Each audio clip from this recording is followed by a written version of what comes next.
Hello everybody and welcome back to a new video, and today I'm going to be taking a look at my new plugin called Siren Mastery. We're going to be looking at the features. Before we start, I just want to say that an installation tutorial is already available. I've done a separate video for that, so you can find that down below in the description. So without further ado, let's get into the features. So what Siren Mastery allows you to do is have complete control over your sirens and your horn. As you can see in the bottom right, we have a very nice looking UI, which you can customize fully, and we can press Q by default to activate our siren. As you can see, we have Siren 1 that is now active. Siren 1 is a primary siren, and if I want to switch to a secondary siren, all I need to do is press T once, which I'll do now, and we will switch to Siren 4, which is secondary siren. All these sirens are also customizable. You can find a link for how to do this in the description below. Another feature we have is a mute Siren Key, which you can change in the INI file. You can also have one for a controller, which just simply mutes your siren whenever you want. If we want to force a specific siren, so say we want to force Siren 3, we can simply press 3 on our keyboard and that siren will play. Say we want to force Siren 8, we can press 8 and that key will play. And say we want to force Siren 9, we can press 9 and that key will play. So it allows you complete control over your siren. So let's put it back to silent for the moment. And as you can see, when I turn my sirens off using the Q key or whatever key you set it to, it resets and everything is off again. So now let's take a look at how the manual siren works. Whenever I hold O, which is a default key on your keyboard, the manual siren will play, and as soon as you let it go, it goes back to what it was. You can also blip your siren using the K key, so that you can do that when your light bar is off, like now. Blip your siren, or you can do it when it's on, and it will work as well.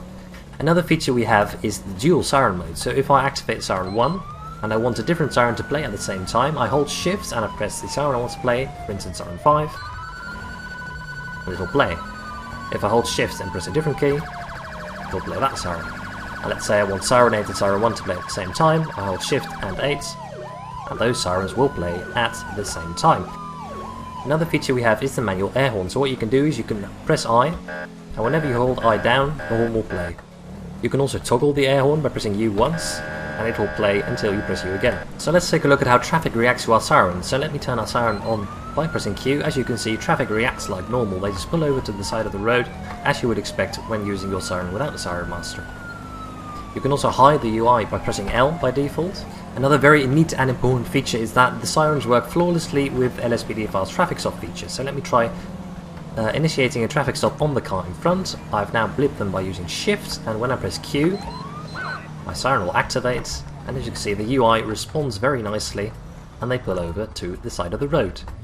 And if I get out, quickly issue them a warning. Hey there. Okay. And then get back in my vehicle again. You will notice that the siren is still silent, so if a siren is silent when you leave the vehicle, it will still be silent when you return to that vehicle. Customization is fairly easy to do using the config files. I've already done a tutorial video on how to customize your siren sound, so I won't go over that again, but let's just take a quick look at the general config file.